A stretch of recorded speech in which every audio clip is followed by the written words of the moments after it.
Hello friends, welcome to Dara's channel. இன்னைக்கு வந்து ஒரு குக்கிங் வீடியோ பார்க்கலாம். வீட்டில் வந்து நாட்டு வாழைப்பழம் நிறைய இருக்கு. அதனால இதை வச்சு இன்னைக்கு ரெசிபி பண்ண போறேன். என்னன்னா இது வந்து ஸ்நாக் ரெசிபி தான். ஃபர்ஸ்ட் என்ன பண்ணணும் அப்படின்னா டு பிகின் வித் இந்த எட்ஜஸை வந்து கட் பண்ணி எடுத்துட்டு சென்டரில் இருக்கிற பனானா போர்ஷனை வந்து த்ரீ ஸ்லைசஸாக கட் பண்ணி எடுத்து ஆயிலில் டீப் ஃப்ரை பண்ணி எடுக்க போகிறேன். வாங்க பார்க்கலாம். ஓகே, இப்போ பனானா ஸ்லைஸ் பண்ணி வச்சுருக்கேன். ஆயிலும் நல்லா ஹீட் ஆயிருச்சு. இப்போ இந்த பனானாவை வந்து ஆயிலில் போட்டுக்கலாம்.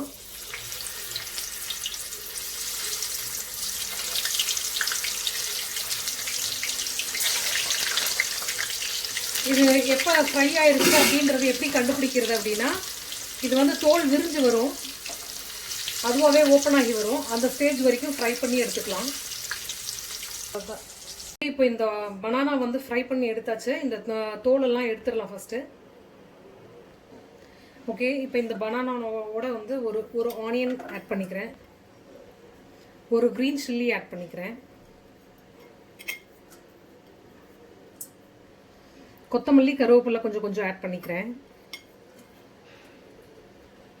ஒரு கேரட் துருவி ஆட் பண்ணிக்கிறேன். நெக்ஸ்ட் வந்து கேபேஜ். கேரட் எந்த அளவு எடுத்தோமோ அதே மெஷர்மெண்ட் அளவு கேபேஜ். கரம் மசாலா ஒரு 1/4 ஸ்பூன், ரெட் சில்லி பவுடர் ஒரு 1/4 ஸ்பூன், மைதா இல்லைன்னா வீட் ஃப்ளார் ஒரு 50 கிராம்ஸ் எடுத்துக்கோங்க, கார்ன்ஃப்ளவர் ஒரு 25 கிராம்ஸு. நெக்ஸ்ட் வந்து பன்னீர் ஒரு 75 கிராம்ஸ் எடுத்துருக்கேன், கிரேட் பண்ணி எடுத்துருக்கேன், அதையும் மிக்ஸ் பண்ணிக்கலாம்.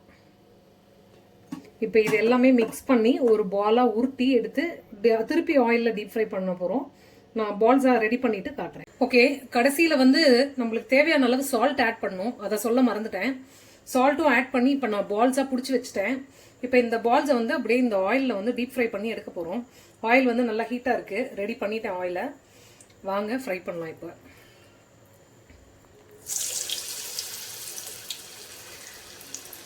ஸ்டவ்வை வந்து மீடியம் ஃப்ளேமில் வச்சுக்கோங்க, ஏன்னா ஹை ஃப்ளேமில் வச்சா டக்குன்னு கருகும். இது நல்ல மீடியம் ஃப்ளேமில் வச்சு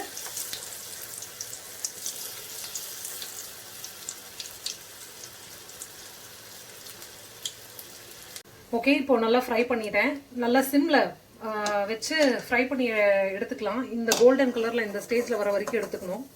எண்ணெய் வந்து இன்னும் நுர ஸ்டாப் ஆகலன்னு யோசிக்க வேண்டாம். இது வந்து கடலெண்ணெய், செக்கு கடலெண்ணெய், அதனால அது நுர விட்டுக்கிட்டே தான் இருக்கும். இன்னுமே கண்ட்ரோல் ஆகல பாருங்க. ஓகே, இப்போ எல்லாம் ஃப்ரை பண்ணி எடுத்தாச்சு. இதுக்கு வந்து சாஸ் வச்சு சாப்பிட்டா நல்லா இருக்கும். சாஸ் வச்சு டேஸ்ட் பண்ணி பார்த்துடலாம்.